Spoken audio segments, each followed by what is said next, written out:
because coming to the chancellor's office is not a normal kind of thing for students. And so I decided I would go to where they are.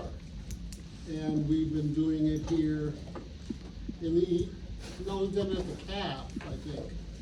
Kathy, I think that's right. Where I've just come in groups of students of various sorts who have come out and asked questions and just had conversation. So this is part of that. We expected a little bit larger crowd, so we changed venues and decided to have some pizza. But other than that, that's what this session is for. It's what I've been using them for the last couple of years. So have at it.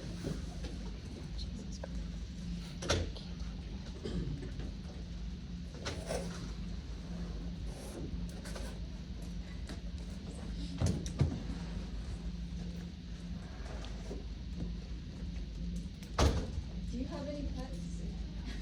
My wife does. What are they? My wife has a dog named Rocco. You don't sound like you like the dog. Rocco's flunked obedience school 2 times and Southern Term School once. So, he's not the. Which breed is it? He is 3/4 bulldog and 1/4 beagle. Down to the weird mix. Yes. So my first question is, who is the RPK group, and why did we hire them when they have been associated with cutting programs at West Virginia and other places?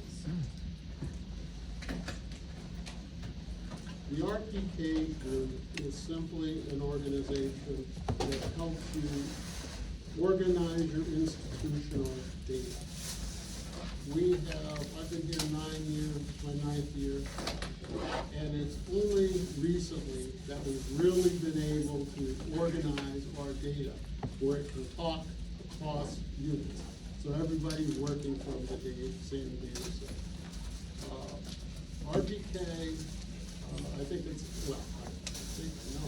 The false narrative to say that they were responsible for any cuts in West Virginia. Gordon Dean made those decisions. RPK, I said it when they came, I said it about 50 times since. RPK makes no recommendation, none. All they do is help us organize the data. So, and we made the data available to the faculty so that we can analyze where we have aligned resources and whether or not those resources are in concert with our strategy, our mission, and our values, and what most organizations do. Can I ask real quick, can I ask admin to not talk while you're talking, because we can't hear you back here? Sorry to be rude, but we actually can't hear you back after the conversations that are happening back here, so thanks. Just a follow-up to that, you said that the RPK group, so like that information that you're getting from them, you're trying to figure out how it aligns with the strategy and the mission. Could you go, I guess, into more detail about what you would say the strategy for UNCG and the mission of UNCG is, especially for like, Well, we know the mission and values, and they've been the same and remain the same. That has not changed. Our North Star has not changed, which is providing a high-quality education and educational experience for the broadest range of students possible. It's why we are the most diverse campus on the room, and the room in the system, although this doesn't look that way, which is interesting. Relative to our student bodies, of course. and what would you say the strategy is for like The strategy is to align resources with really student demand. Where are student demands for degrees? Also, where are research demand? Where are fields headed? And the goal is to sharpen the focus of the university. I think one of the less, I think what's been misunderstood and been misframed is that the main objective of this exercise, of this academic portfolio review is to cut programs. That is dead wrong. It is to sharpen the focus of the university so that we can I've been meeting with the deans, for example, and they've come in and told me about their field, right? I'm a political scientist by training, so I don't know anything about medicine or the performing arts or anything else. But other than what a layperson would know. And they'll come in and say, you know, the field's headed this way, the field's headed that way, or we have an opportunity to do this, or we used to do this, but we only have 3 people enrolled in that concentration, or there's a great demand for this out there among the students, and we think we ought to offer a program there. So that's a sharpening of the focus. I don't want to reveal the units, but I'm trying to talk about the more euphemistic one. And we wouldn't know that, we, the administration, because we're not on the ground in those fields. Our job is to look comprehensively across the entire institution and say, are we allocating resources to places where there's student demand? Are we allocating resources where there are places for growth? And it's not, it's nothing nefarious. We have no priors. I have no priors. I don't, by that I mean, I don't know what the data will show. Quantitative and qualitative data. And data analysis, I'm a quantitative social scientist. I've been in this business almost 40 years. I worked with all kinds of data sets. And what you look for are trends. So let me say it this way. The analysis is directional, it is not discrete. And anybody can cherry pick any one data point and say, oh, that doesn't align. Maybe it doesn't. Maybe it's a bad measure. If it is, you try to fix it. If it's not, you say, okay, it doesn't. But if the other 10 or 6 or 7 measures go away, go in a particular direction, you probably say, that's the direction this trend is probably headed. So that's, and it's on student demand, are students enrolling in the classes? Where's the surge in student demand? And there's clearly surge in certain fields. And our job is to provide the best educational, and I would argue, research experience that students can get that prepares them for whatever they want to do when they graduate. So I have no agenda by field. I couldn't tell you. I mean, I've looked at some preliminary data, but it doesn't tell the full. You really have to drill down into it to really understand. That's why we had the units decided they wanted to make contextual remarks that may explain particular peculiarities in their data. And that's what you would do as an analyst. That's what I do with big data sets that I've worked with and small. I've done both qualitative and quantitative research, so I have no bias either way. I think another mistake is that people look at one number, look at the overall rubric score and say, maybe yes, maybe no. It may not tell the story. And so the faculty design the rubrics themselves. I don't know of too many industries where the people in the organization design the rubrics that are used for measurement. We didn't, I didn't, the provost did. There was a committee and they met for several weeks and made determinations about how they thought they ought to be measured.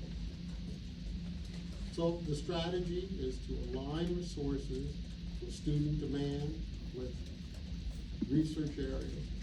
This is about the evolution of the university. Things change, conditions change, and thoughtful universities change with the conditions.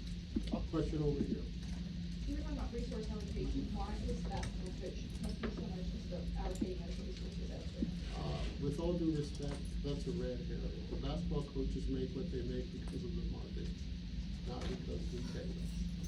not because we set their price. In fact, we lost our basketball coach for exactly the reason that we couldn't pay him. He's making triple what he made here. So that's a red herring athletic. Student funded, we don't provide much institutional support at all. Yes. Pardon me, sir. There's been a lot of talk about the academic program review. And a question that I have about that is why aren't faculty and staff or even students on the board for that academic program review? If the mission of the university Excuse me, is just for clarity, is what board? the academic program review board, the board that it There's is a reviewing. task force that's solely comprised of faculty that made the decisions about how the metrics were designed. Yet there's no one currently on that That's because board. the task force has completed its work. Yet going on further, faculty and students should be on this board. If the mission of the university is providing Excuse me, high quality excuse me. education to the widest. Excuse me, I'm not gonna let you make erroneous statements, I'm just not. There is no board, there was a task force. The task force was comprised of faculty, selected by the deans and the provost. The faculty decided, described, defined what the measures are. They turn those measures over. They are still involved to some degree, and I think I saw a provost here, when there are revisions, this task force is called upon, but there is no board, and the faculty have solely designed the measures. I didn't design them, the provost didn't design them. That's just factually wrong. It's not about who designed them. It's about the decisions going forward, about the programs that are going to be cut. Students and faculty, if the mission is to align with student demands and to provide the highest quality education possible, shouldn't students and faculty be a part of the decision-making process and have those demands listened to and heard and be a part of that decision-making body? There is no decision-making body, I can't. There is no decision-making body. Please stop saying that. I want the conversation to be factual and fact-based. I'm happy to have a discourse about that. And I'm happy, as I've said since I've been here as chancellor, to explain decisions that we make. Some you may like, some you might not like.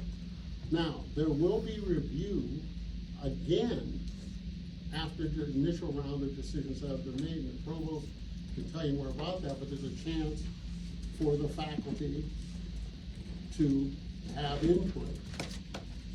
I'm not part of the process, but it is after we at least start to identify some things. And again, this is not about cutting false narrative. I know you guys have been armed up to say that. Look, it's not my first rodeo, I get it. But it is sharpening the focus of the university. We're not out to cut just for cutting's sake. Period, full stop. What we're trying to do is align resources to demands. The faculty has, I have no priors. I haven't seen it, I've made no decisions. We'll take recommendations from the deans, they make the recommendations, they go to the provost. The provost looks at them. Now, when the dean makes recommendations, it comes from the department chairs. The department chairs' recommendations come from the people in the departments. As a longtime professor, as a dean, I know how this process works. Right, I have had no input into the process. I don't. They designed it, they came up with the rubric, they revised it, the task force, how long the task force worked, Provost? A couple of months, 2 months? The task force worked over the summer. Worked over the to summer, develop 3 this. months, to come up with the measures. Interesting. Now, Faculty worked here in the summer, they were compensated for their work for developing the rubric. That's not what a lot of them are saying. Well, They we were paid them. compensated, the faculty and the task force were compensated over the summer for their work because they're typically not on contract in the summer. I thought you said during the forum that we had on Monday, that we are Excuse me, cutting excuse me, programs excuse though. me, I excuse just me. wanna make sure that we're staying Well, fact I know, though, but I'd like cause, to be able to have. right. But that's not what you just said though, and you wanted us to No, I say wanted- factual I'm not though, gonna right? debate with you, come on. I'm not debating with you, I just wanna make sure that we are telling the truth, but she told us Monday that we are cutting programs, you just said that that's not what this was about though. I said this. We're gonna see what the data says. We may discontinue some programs, we may invest in new programs, but the objective is not to just discontinue programs for discontinuation's sake. The point is that if programs are under-enrolled and there's no student demand for them, then we have to take a closer look. Now, there are some programs where that may be true, but discontinuing them may go against our values. We think the university ought to offer these things. And so we'll make those decisions. It is management's, it's our job, it's what we're paid to do. If I may So, ask, I'll take another question. Yes, ma'am, here on the right. Put your hand up. I was talking to a faculty member, and it wasn't even in my program, I was programs. Mhm. I'm a sport choice, and I have, I mean, the options. Mhm. I just heard from my faculty member to another one. I wasn't here in the conversation. I just went there helping us set up the room, Mhm. and she was talking to another friend. And they were worried about paying, like, after the program, they were talking about their attraction. And I just overheard that conversation, and it seems like there are some cuts to certain things. Some programs may be discontinued, that is true. Every student who's a major in them right now will be able to get their degree in that program. Will the quality continue as it is now? Yes, the idea is to enhance quality by investing in programs and strengthening But if programs. you're gonna cut that specific program eventually, as you like said, in this hypothetical, Mhm. wouldn't you, like, release some faculty members and maybe that? We'll see, we don't know yet. Some may leave, some may retire, some may be allocated, and some may not.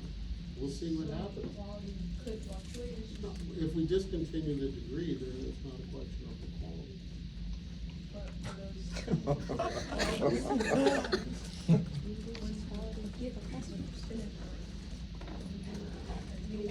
No, I see what you're saying, during that process. Yeah. No, we hope there would be no degradation, and I think the provost's job is to make sure that there is no degradation of the experience, absolutely. Absolutely. Question over, now you've asked one already. Yes, ma'am, with glasses. I was just thinking about that question. I don't know, I feel like from the perspective, like, if I were putting myself in the shoes of like a teacher, like, if their program were to, at the end of this process, be cut, knowing that they would potentially be a part of like a teach-out process, which sometimes happens when programs are cut, I just wonder how that would affect the motivation of those professors, just because they know, like, well, after this, I don't know what my future's going to look like, and if my program is discontinued, and I think even from a student perspective, like, if I graduate from university and that program is no longer offered at that university, how will that reflect as a professor on my resume, but as a student also on my resume, and the credibility of my studies and what I invested all of my student loans into? So your question is, what? I suppose just how would we really be able to ensure the quality of those programs? Well, the answer to that is they have professional standards they have to live up to. They are professionals, we are paying them, we will be paying them. And we expect them to meet the standards, it's just that simple. My graduate degree, a part of it was in a field that, for the most part, no longer exists, because just the nature of discovery, the field morphed. And it hasn't hurt me. The idea is to provide you with a set of skills. In many cases, we hope in all cases, skills that are transferable. That's the goal.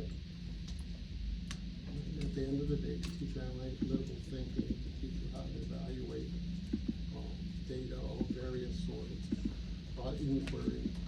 That's what we're in the business of doing. We're going to demand, of course, that people abide by the standards of being a professional in this field. Now, I understand that We'll have a long runway, as you rightly pointed out. There'll be a teach-out process which could last up to 4 years.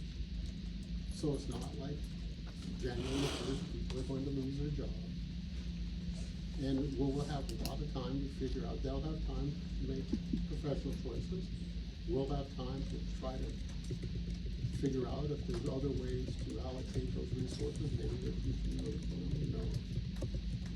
But it happens at universities. They evolve. We used to have a program, we used to have a degree here called domestic science. You know what that degree was for? Housewives.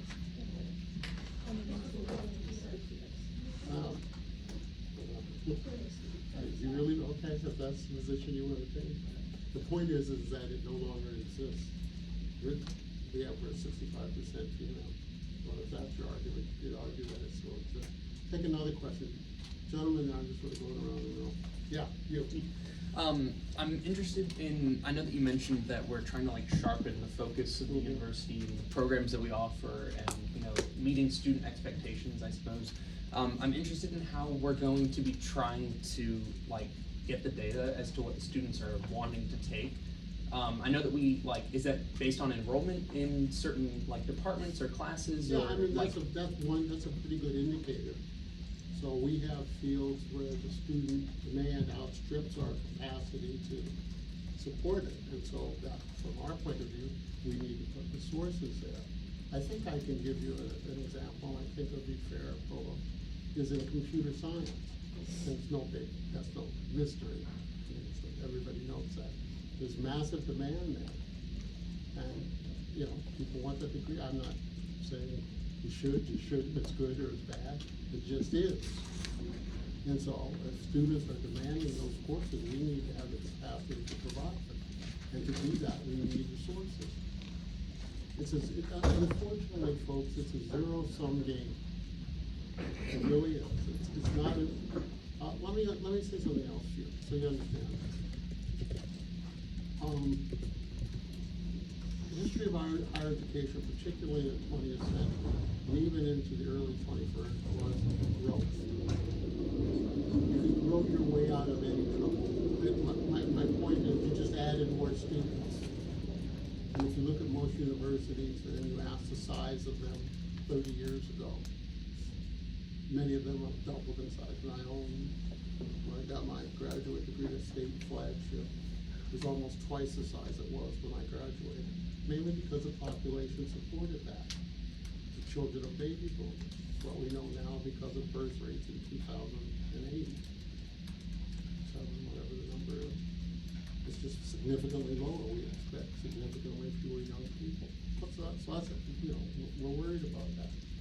But more importantly, we're worried about what they want to study. And, you know, I want to be clear about this. I don't think we're in the business of, and I got in trouble for this at the Board of Governors. I don't know if anybody in the room remembers this. There was a governor who essentially said, I was giving a panel, and he essentially said, we need to train more, essentially what he was saying is skilled craft men, is what he said. And I said, that's not, you know, people can go to community college or trade schools if they want to do that, that's great, that's fine, but that's not what we're in the business of. And I was told afterwards that I was rude and that, this governor wanted to get me fired, literally. My point is, I don't believe, in that line of thinking. I believe in the liberal arts. I come out of the liberal arts. I believe in them. I think that as we're finding increasingly, these create transferable skills, the idea is to let you go out and do what you want to do when you graduate. And to provide you with the kind of skills to let you do that. I don't think we're in the business of doing what some politicians out there, I don't want to say politicians, there's a belief out there that maybe universities should be training people for very specific skills for the labor market. If that's what people want, that's fine. But the idea of a liberalized education is to teach analytic thinking, teach how to write, teach how to read. And that's our goal, real simple, so. And I am committed to that. I've been my whole career committed to that. And another example, I'll give you. When I came here, everybody said, oh, you're gonna go after the humanities, which I thought was sort of silly, because I like humanities. And, I went out and got them a, I don't know, $350,000 grant from the Mellon Foundation, because I knew the president. I don't have any priors about any field. What I have priors about is the sustainability of this university for the next decade. And to do that, we have to be on solid ground, and we have to meet students where they are in many cases. So a concern I've been having, and many people I've been talking to, especially in a lot of us are from this, in this discussion right now, a lot of us are from the same class, and we're being allowed to come to this, into this class. A discussion we've been having is this idea of transparency with students. This is definitely, I think, a step in the right direction, and I really appreciate that, by the way. But like, it's a step in the right direction because it is an open discussion with you. But we've obviously had emails from you, from undergraduate-wise, Dean Hamilton, just regarding all of this motion, if you will. But I think like what I've been battling with is if decisions are to be made regarding students, I feel like in the past few months and since the beginning of the semester, there hasn't been much transparency or communication with facts, like specific facts, data, and like evidence that's going to be used to make these decisions for students, because this is a student, this is going to be affecting students, current students, prospective students, whether it's undergraduate or graduate. So although we have been having communications from you and from the dean, and like the provost said, there's been workings happening over the summer while school is not even in session. I had no idea about that. I don't know about anybody else, but I had no idea that was happening. I feel like that's something that the students could possibly be able to know about.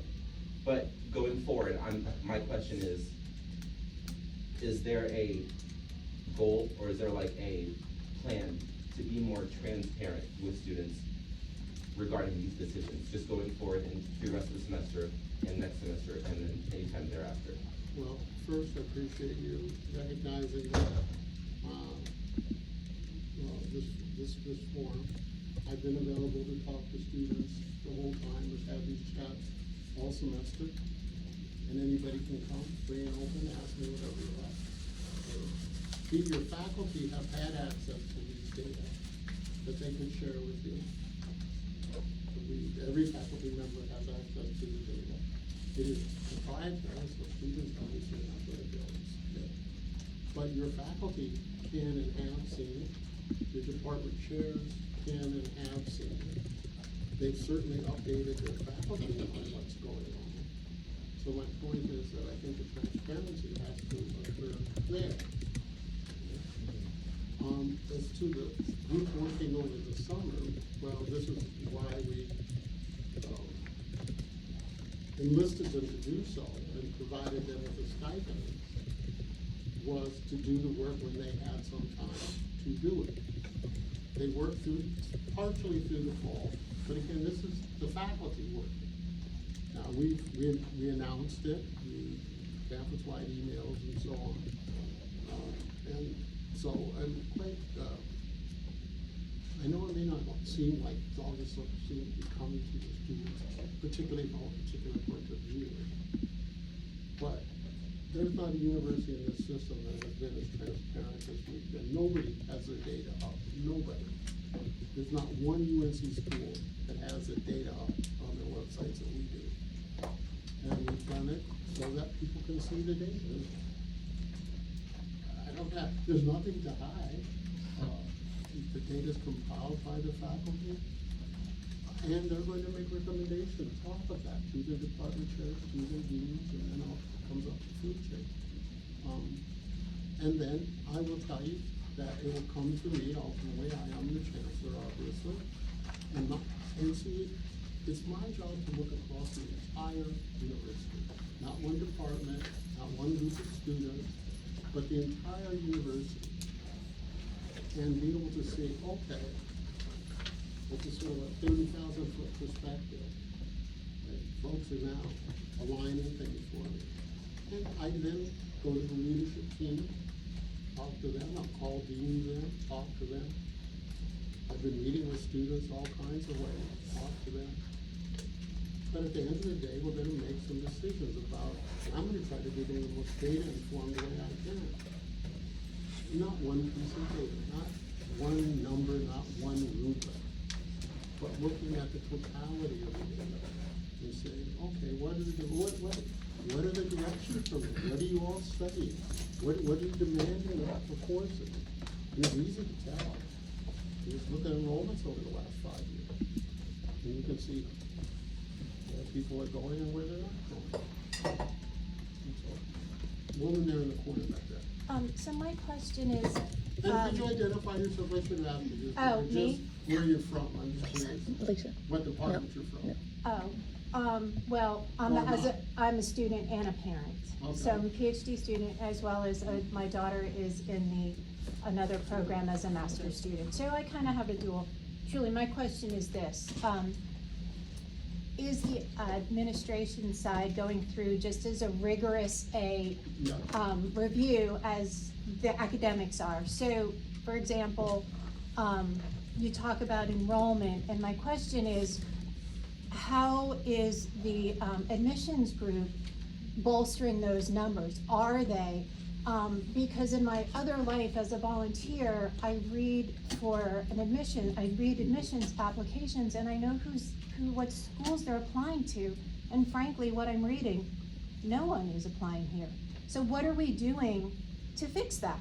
I guess is my question. Okay, a few things. First, the Yeah. last thing you said, at least the data would suggest it's not factually accurate. We had the largest class in a surge of first time in college and transfer enrollments, which is factually wrong, and no one's applying.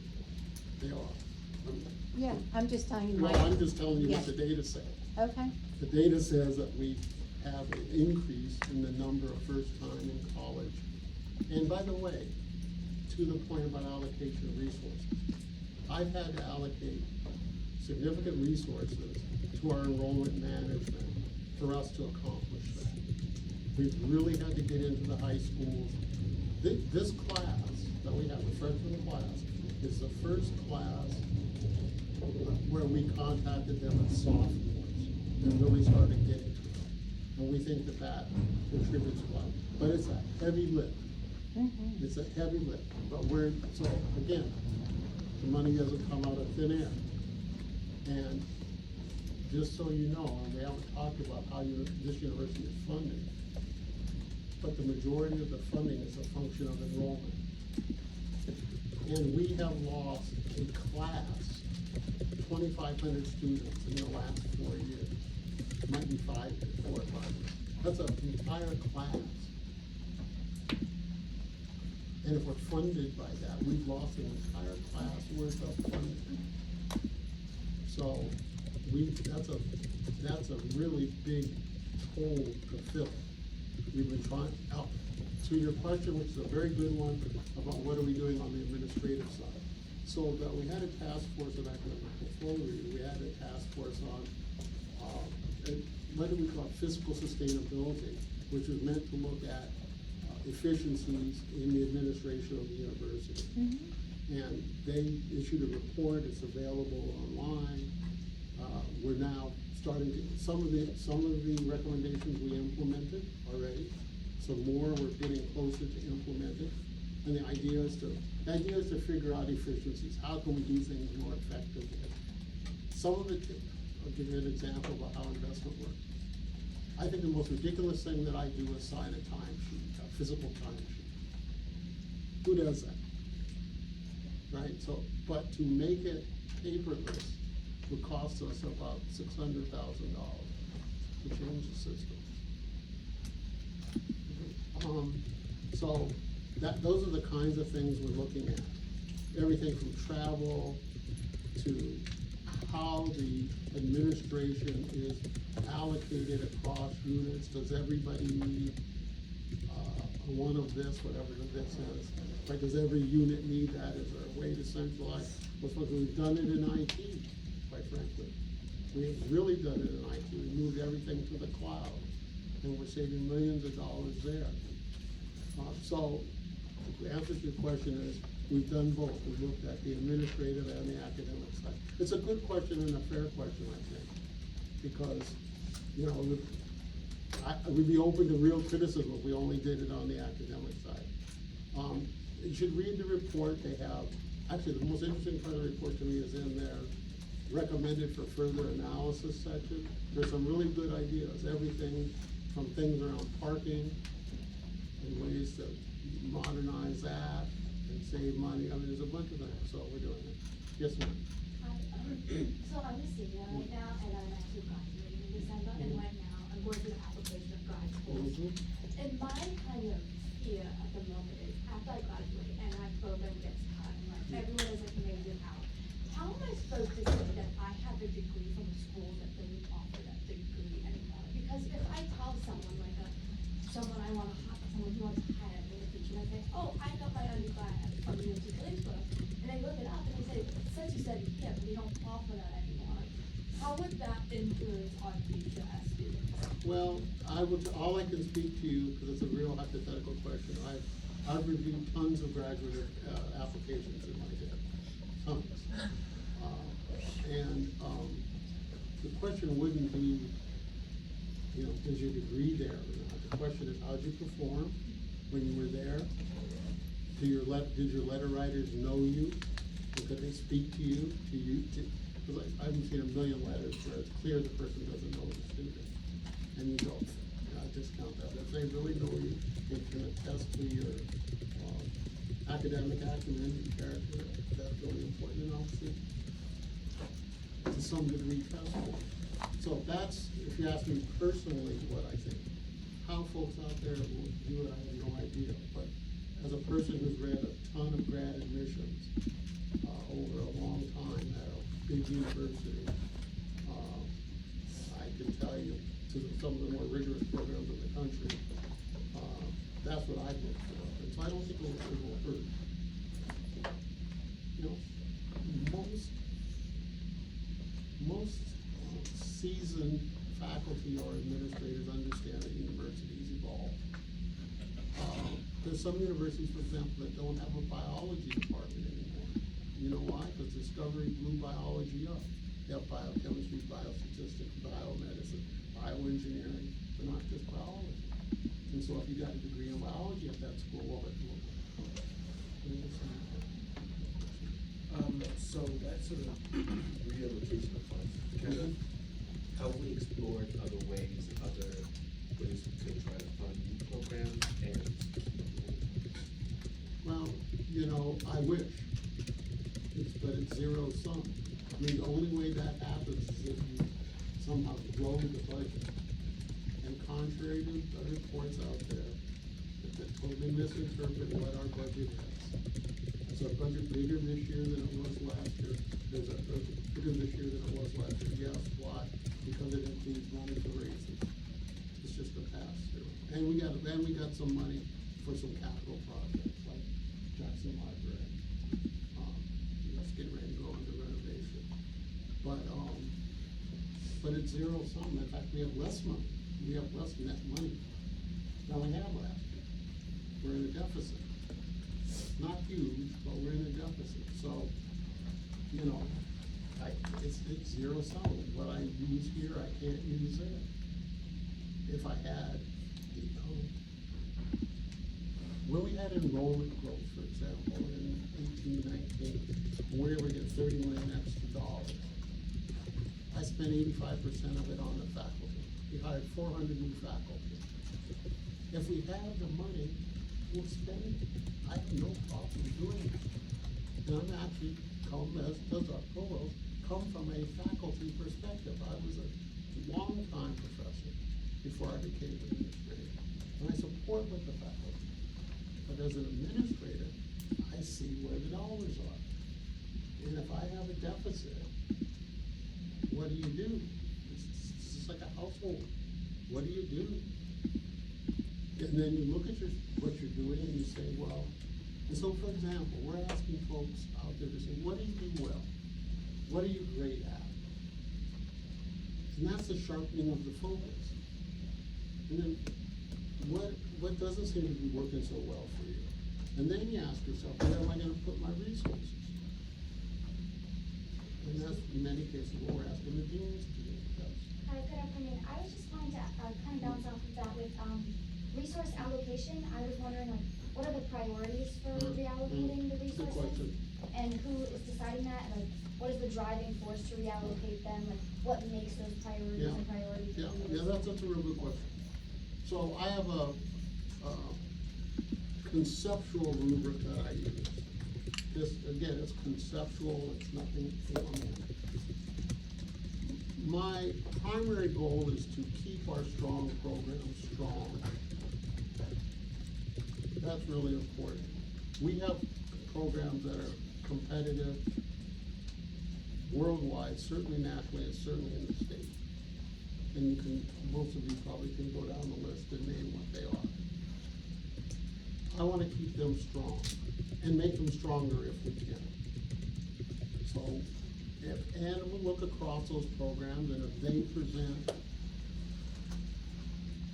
good ideas that look like they're going to meet demands, particularly of students, I don't know if I can tell you about it. I just learned about this one program today.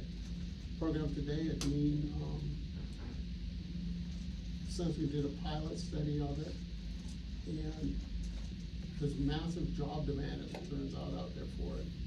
And ran a program without any enrollment, and got 4 times the enrollment of a concentration that they had for a long standing, right? So strengthen the strong programs. Look for programs, secondly, look for programs that are really pretty good, and have a really good plan to go forward and make them great. And they just need some, what I'll call care and feeding, resources. I gotta get the money from somewhere. Right? And then a third category of programs, that are a little riskier to bet on. For example, I'll give you an example. The last Chancellor Chat, I had this question come up, and I thought it was a great one. It was about AI. And what are we doing about AI? And we have a group looking at it now seriously. We have 2 or 3 of the deans that have shown interest in setting up, have some really interesting ideas about how you can use AI. But it's risky, right? I mean, the risk is that, mainly because we have low information. We don't know what's gonna happen with AI. Nobody apparently does. Even the guy who invented AI says he's very concerned about where it's headed. But we know it's a thing, it's out there. And so, that's sort of a risky proposition. This is again about the priorities. But it's one you'd say, gee, maybe I should take a bet on that. I'm not saying we are, and I'm not saying that's the area. I'm just using that as an example as to how sort of the decision rules will be set. And then there'll be a set of programs that we're going to say, you know, you really gotta get a plan to step it up. You're not gonna just be discontinued. I think it's fair to say, Provost, and I'm not speaking out of turn, that there'll be some that'll be, hey, you really gonna need something, and there's some we're gonna discontinue. That the trend is just not promising for them. And at the end of the day, I have to sort of sign off and make the final decision, but I do it with input from folks all along the way. Faculty, the chairs, deans, provost. Yes. 2 if you don't mind. So I am a junior in the undergraduate. If my program is cut, I'm not allowed to do grad school here, am I, under that program? If the program is not, if it has a grad program Yes, and the department doesn't exist, yeah. then, Okay, so what would be my incentive to stay here? well, to finish your degree, and if you're, and if your, intent is to go to graduate school, then you will have a choice in North Carolina. Not that I wanna see you go, and maybe we can convince you to go to graduate study in another field. But I understand that we may lose some folks, I get it. It's not what I want. It's not the optimal outcome as far as I'm concerned. But my job is to think about what this university looks like 10 years from now. And let me say this, it's gonna sound, no, I won't say it. I will say it. I feel it's my obligation to leave this university on good footing. I really do. Been here 9 years, I won't be here forever. My job isn't, this whole every budget, it's not about cutting the budget. It's about how do you set this university up to be successful for the next decade. And you don't do it by having your hand in the sand and saying nothing changed. Have we been, I think we've been transparent and very transparent. And we've been transparent in more schools in the system. Can anybody be more can people be more transparent? I guess they can. Is it infinite in some way? Sure, I'll take that criticism. But we've been transparent. I'm sitting here in front of you, I don't know what the questions are, because I can honestly say what we're doing. It isn't, I know that there's folks out there saying it's not a witch hunt, it's not a priori judgment on any particular, it's not a priori, I mean, in advance, that I have something in my mind that let's cut this program or that, but I don't know. What it is to say, if there's stuff out there that this university needs to set itself up to be able to tackle, it's my obligation to make sure we're in a position to do that. We can't do it by running deficits. I can't keep going into the reserve. I went into the reserve once. It's not a long-term strategy. It's bad. My CFO's he's apoplectic about it. It's a bad strategy. So, this will go you, and then you. Go ahead. Yeah, so I was wondering, when you're doing this comparison of other programs, are you, because I know you've talked a lot about enrollment, which makes sense. But are you, when you're comparing programs to other programs across the country? Or are you just comparing how they're doing in the school? Because I know, for example, you mentioned higher demand, right? There are some programs where you have higher demand for getting jobs, so it would be natural that, and from what I've heard from faculty talking about the rubric, it seems like a lot of it's focused on like, oh, well, the business school is doing better than, like, you said, you like the humanities, like, so are you comparing the humanities to other humanity programs? We're looking at the part of the department chairs and the dean's job is to identify what the trends are in the discipline. Okay. Right? And part of it is, right, saying, other schools aren't doing this and we can do it. Okay. Right? Yeah. That's our niche, that's us. And so they would, the dean or department chair would say, we're great at that, the other schools out there aren't. We can really make progress, or maybe we need a little investment to help us along the way. Yeah. That's the strategy of it. Okay. It has to be strategy. And the strategy is, if you have a program that shows great promise, I need to be able to invest in it, the program needs to be able to invest in it. Okay, so they're doing both basically? Yes, and we're not saying the business school is doing that. Not saying good point. People are being evaluated on their own terms. Okay. They're not being compared across campus. This school's doing better than that, and they're not, no. Okay. No, it's gonna go to you, and then you in the back with the pizza. So you got time to chew, brother. Yes. Alright, mine is like a little small question. Has there been an official declaration of financial exigency? No. There hasn't? No. Okay. The question was you, and then pizza. Yes. If I may ask two sort of questions.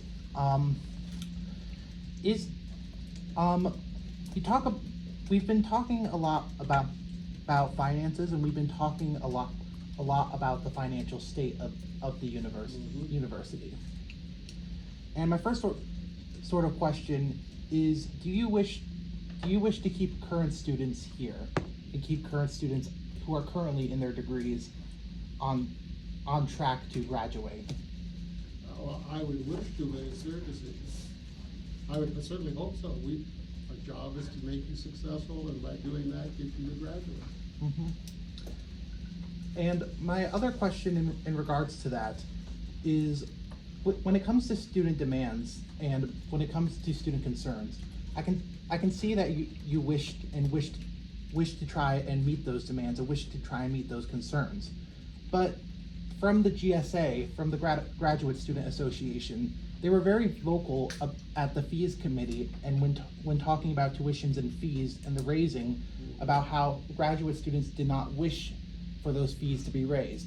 However, the board voted to raise those fees. Can I just say, there was not a board, there was a committee of which students were on. Committee, board, Well, it gathering makes a of big people, difference. It makes a big difference. whatever the case may be, a group of people who were in the administration position and the position. With students were in there. One grad Be student. accurate, and graduate students, be accurate. A singular graduate student. Two, There's sorry. 2 graduate students, but one voted no. Everyone Yeah. else from what we were told, voted in favor of the proposal. It just seems like this big group, and a group that has a very, who represents a population of students, demanding that you do not make these decisions, and the university and this group in fees and tuitions, whatever it may be, seems a bit contradictory to the mission of the university as a whole. And it just seems that if fees and prices keep increasing, it may ultimately drive students away who are currently here from finishing their degrees here, or it may be unattainable for future students to come to this university. That's the concern I see with that. So your question? My question with that, if you wish to keep students here, why keep raising the cost when so much is already getting cut? Well, there's a few ways to answer that.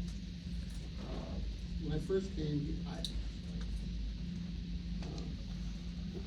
my prior CFO was very disappointed in my first several years here because I refused to raise fees. Because I was there. As you know, the Board of Governors has kept tuition flat for 8 years in a row. As you may also know, UNCG is the lowest net cost school in the system. We are trying our best to limit fees. We are in about the middle of the pack. We're either at the median or below in our fee increases compared to all the other schools in the system.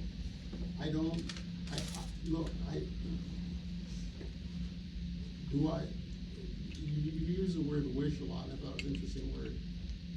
I wish we didn't have to raise fees. I wish we're raising them at less than the rate of compound inflation. I wish we didn't have to. And I'm sympathetic to the point of view that fees are a burden on any student. I get that. I could understand outrage if our fees were out of whack with everybody else. I could get that, I would understand that. But they're sort of at the median or below. We've just not, in other words, we've not used the maximum increases we could. My goal is to try to keep it low. That's why we're the #1 in net cost in the state. I mean, it just doesn't mean that we keep fees flat, no. We have to find some way to keep up with inflation. It's more expensive to educate people. I appreciate you talking about this, and I appreciate you answering my question.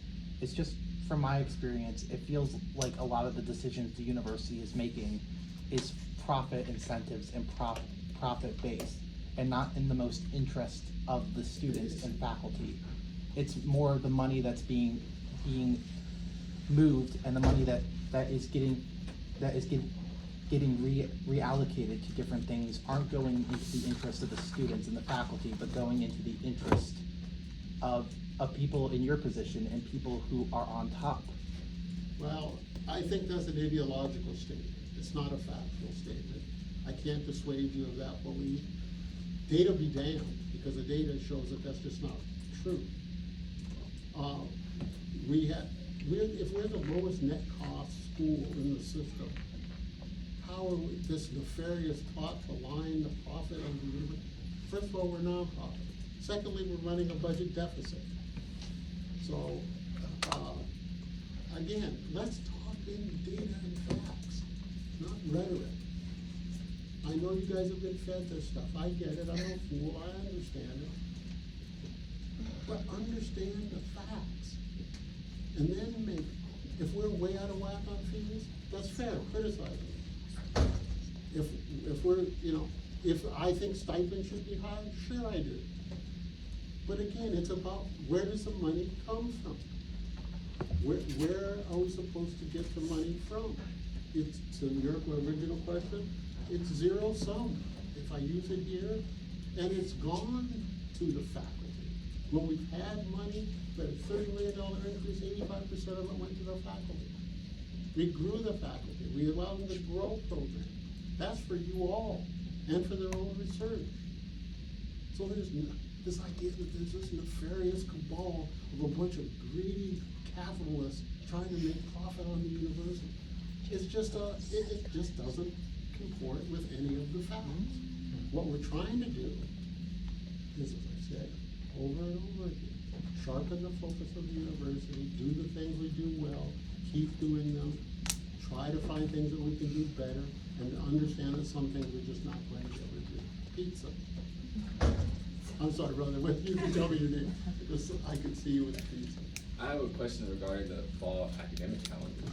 This fall or next fall? This fall. Yeah.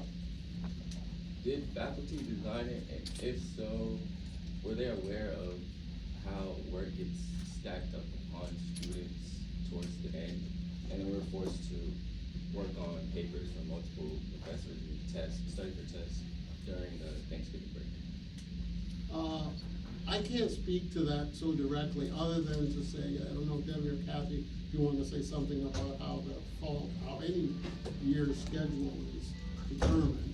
Yeah, the academic calendar is determined by faculty and doesn't change significantly from semester to semester. Kathy, do you want to add anything to that? Yeah, so the faculty do determine that. I'm trying to figure out who hasn't spoken. You haven't asked a question, so we'll give you a chance to ask a question. I haven't, thank you. So I'm gonna kind of point on a couple different points that were made. So I'm a grad student. I am under the poverty line. I have to apply for food stamps. I depend on other grad students, and we as a whole depend on each other to help each other when food is low, for medication, for winter clothing. This is a conversation as grad students as a whole that we have with each other across departments.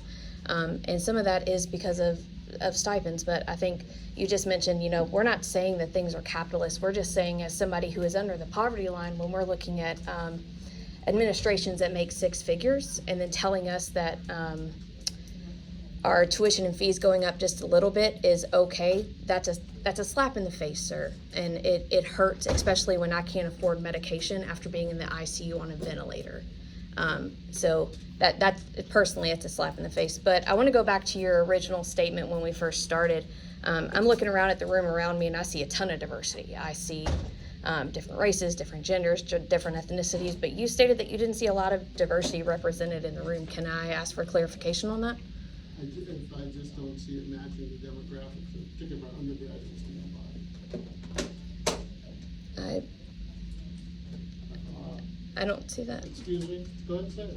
My bad, y'all, but he is definitely white. Listen, let me do the math. Undergrad, there's 5,000 white students, 4,000 black students. 1, 2, 3, 4, 5, 6. Yeah, that does not match. I'm sorry. How many are grad students? So I think a majority of I'm people. talking about undergraduates. Yeah, I think a majority of people here are grad students, though. So. I don't think so. Yeah. Because my class is coming here Yeah. as for extra credit too. Mm. So I would not say that it's probably grad students, but I just wanna say that he is definitely right when he says that the diversity is not matching the school's diversity. You know, Yeah. seeing that a lot everywhere, Mhm. so it's not. Yeah, I just think it's a little rude, you know? Yeah. Oh, go ahead. I just also want to use her, I was glad that we're doing this, but I feel like sometimes I'm seeing like a little demeaning tone that I'm really not appreciating a lot also. I mean, It's like, I'm seeing like this kind of, oh, low-key, I'm better, I don't know. towards, You see that too, right? It's like, I'm seeing this, I'm smarter, like, oh yeah, I'm gonna dumb it down for him, so can we? towards, No, towards can I- us to, sorry, go No, ahead. Can I just say something about that? First, how many of us are grad students? There's quite a few, and I know a I lot would of, say that's a small. Okay, that's hold on just a second, she's quarter talking. at best of the room.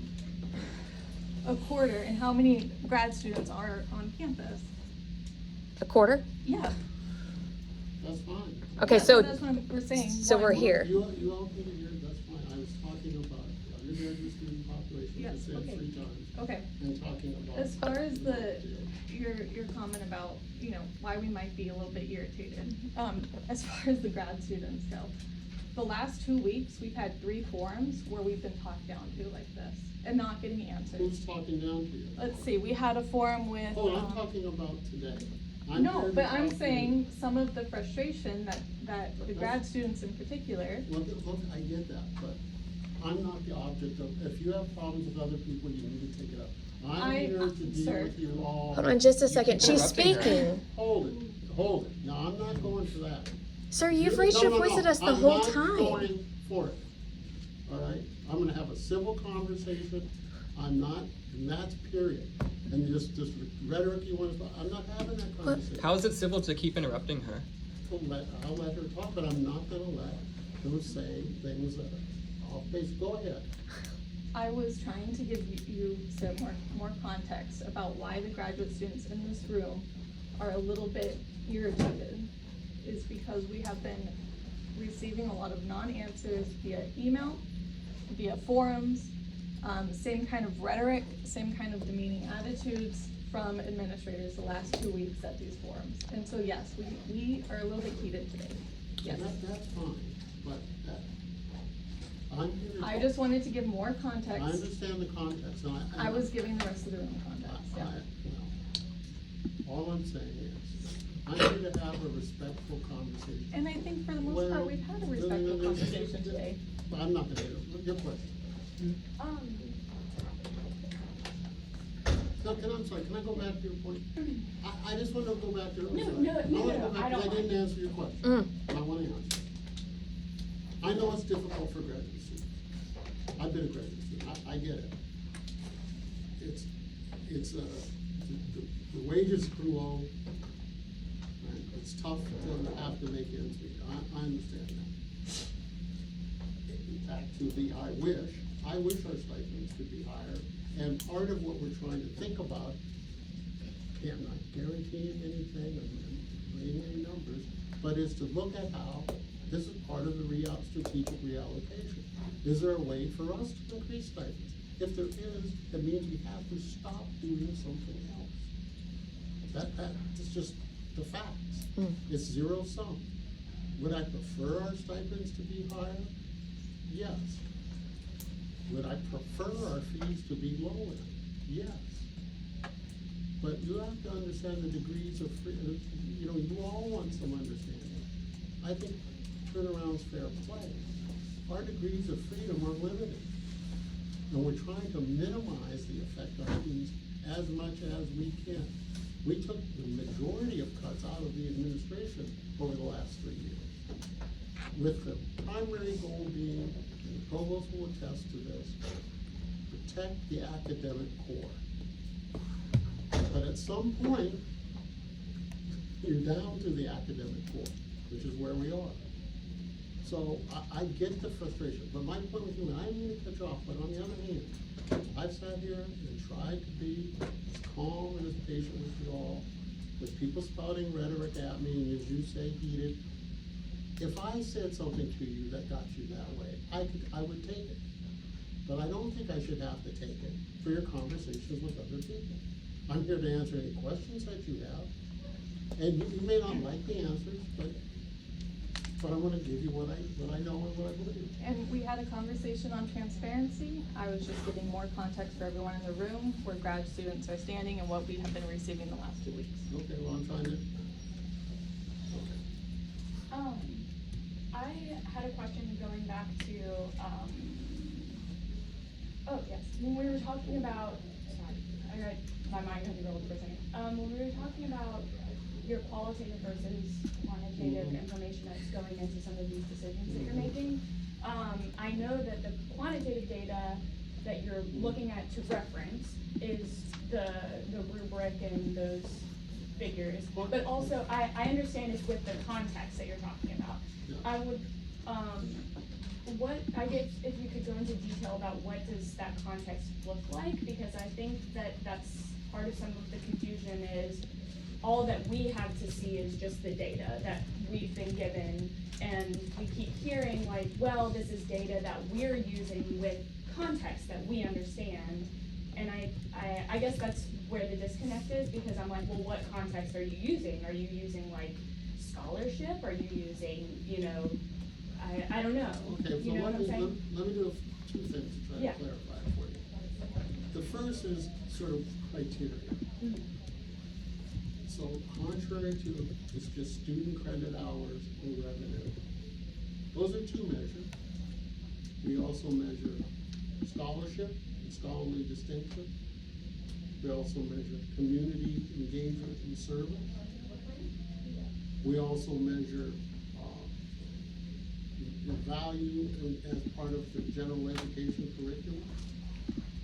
And then, so that's the first one. So it's not, again, that's why I keep saying, people seem to not get this, that the analysis is directional. It is not discrete.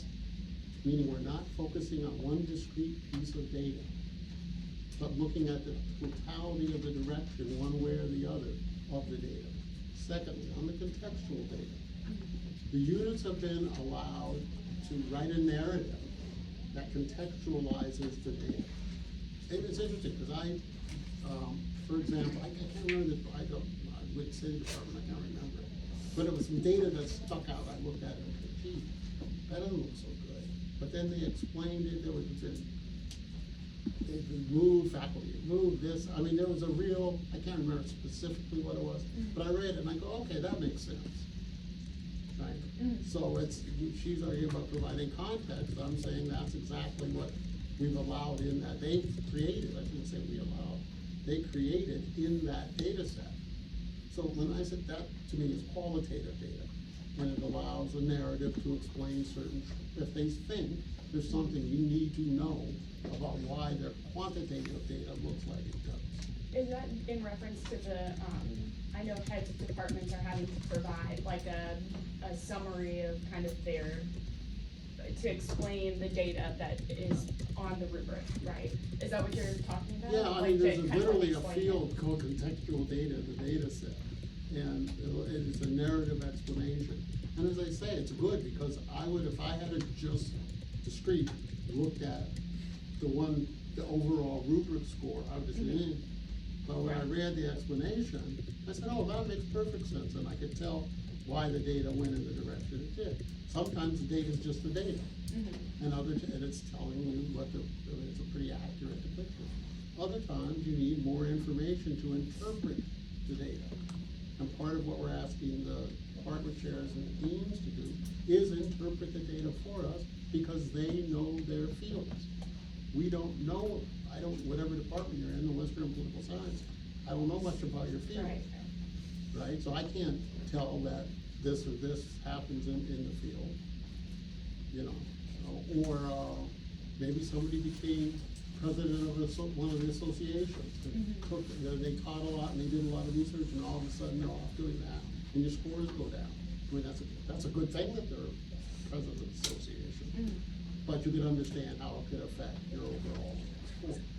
Does that make any sense? That is really, really helpful. And I guess just if you don't know, there is an aspect to this rubric process where the heads of your department are writing statement to explain what's going on in your departments, which is why they might, I don't know, reach out and ask you, like, what are some things that you did this year? How can, you know, pointing to places where the departments have succeeded. Yeah, and so that's, well, it's not, again, as a longtime researcher, I can tell you, there is no perfect data set. If you, and many of you are gonna work with data, various sources in your career, there is no perfect data set. There's just not, there's error. What you want is that the error isn't, you want it to be random. You don't want it to be uniform, because then that tells you have bias in your measure. Right? So we're really looking out, and we, you know, some of us have done research for a long time, we get it. But we want folks a chance to tell their interpretation of the data in their unit. And look, sometimes it'll be compelling, and sometimes it won't. And that's, you know, that's partially our job. Chancellor, we have time for one more question. This young lady. Okay, my question was, what is the current plan to address the financial situation of athletics and other recreational activities?